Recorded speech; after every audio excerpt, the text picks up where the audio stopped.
नमस्ते प्रणाम। मैं खेसारी लाल यादव। जितने भी हमें सुनने वाले, हमें प्यार करने वाले लोग हैं, सबको पैर छू के प्रणाम। और मैं आ रहा हूं सार्वजनिक छठ पूजा समिति के सौजन्य से रजौली सिरदला जमुयाय के मैदान में, नवादा जिला।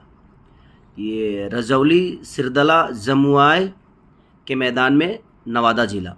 तो आप लोग अपना प्यार और आशीर्वाद देने के लिए कल यानी 1 नवंबर को मेरा कार्यक्रम है। ये नवादा ज़िला में, रजौली में, सिरदयाल जमुयाय के मैदान में। तो आप लोग आइए। और सार्वजनिक छठ पूजा समिति के सौजन्य से कार्यक्रम रखा गया है।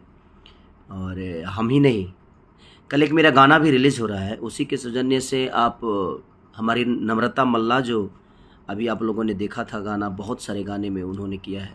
मेरे 2 घुट से लेकर बहुत सारा गाना मेरे उनके साथ हुआ है। और कल वो भी आ रही हैं आप सबके उस मंच पे, और बहुत सारे डांसर ग्रुप के साथ।